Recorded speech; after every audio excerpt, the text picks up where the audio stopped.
Welcome to today's workplace series. Today, we're talking about bad bosses. Sadly, at some stage in your career, it's likely that you have or will work for a bad boss. Now, the concept of that bad boss is often fictionalized, that extreme case that we see in movie and TV shows. We can think Miranda Priestly, Gordon Gekko, Katharine Parker, Montgomery, just to name a few. And whilst we're watching those shows, it can maybe feel a little bit extreme to what might be experienced in reality. Sadly, working for a bad boss, well, we all know how awful it can be. But the question is, what do you do when you're working for that really horrible boss? Do you throw the towel in, put up with it, just hope it gets better? Well, the approach depends on your circumstances. But there are some strategies that are worth applying, worth thinking about. And that's what I want to talk you through this morning. So, firstly, think long term. If I go back through my career, I've worked for some amazing people, but I've also worked for some really hard and sometimes not quite nice bosses. But some of those toughest jobs, those hardest people to work for, have been absolutely pivotal and vital experiences in where my career has gone. So before you throw the towel in, before you just get out of there, consider the long-term benefits. What is it that you're gaining from the role? So you want to get really explicit. Ask yourself, what am I learning? Is this setting me up for something that's bigger and better? But you also need to have an end date in mind, because staying in that role for too long can negatively impact your health. So that's point 2. You really do need to understand what's the physical and mental toll that working for that bad boss is having on you. And you then want to be able to understand, how do you carve out that time for exercise, making sure you're sleeping well, meditating, eating well, all those strategies that you need to deploy so that you're feeling in the best possible state. Because when you're not in good peak condition, it's going to be far harder to be resilient and manage the impact and the stress associated from working for that bad boss. So ask yourself, am I taking care of myself enough?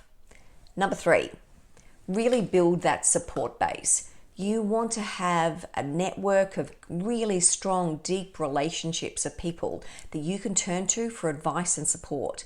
And this can also include having advocates who are going to speak for you and help put forward your position if you need that. So ask yourself, are you building that strong base of relationships? Who are your supporters? Who are your detractors? And how much effort are you devoting to building those long-term relationships that you're going to need to help you navigate through this complex situation? Number 4, and this one, look, it can be really hard to do, but it can be helpful, because not all bad bosses are bad people. Sometimes bad bosses are just in a really bad situation themselves. And so one of the best things that you can do is to really understand that and assume good intent. So Dr. Brené Brown, in her book Dare to Lead, talks about how you can change how you approach an issue by assuming that good intent, assuming that they're doing their best. And she writes, and I'm quoting here, "The assumption of positive intent is only sustainable when people ask themselves the question, what boundaries need to be in place for me to be in my integrity and generous with my assumptions about the intentions, words, and actions of others." End of quote. So you have to set boundaries. The boundaries about what's okay, what's not okay. So ask yourself, what would I do differently, and how would I think differently if I assumed that actually my boss was doing their best and acting with good intent? But what boundaries do I need to put in place to be able to do that? Number 5, protect yourself. When you work for a bad boss, one of the dangers is that their bad behaviors filter down and impact how you turn up.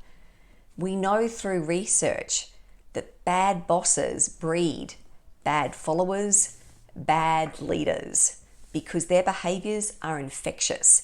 And if your boss behaves badly, if they're unethical in some way, you have to be really conscious of that, because it can impact how you turn up.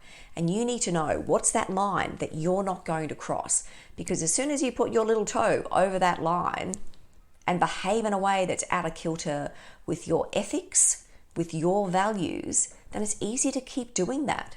So ask yourself, what are my core values? What do I stand for?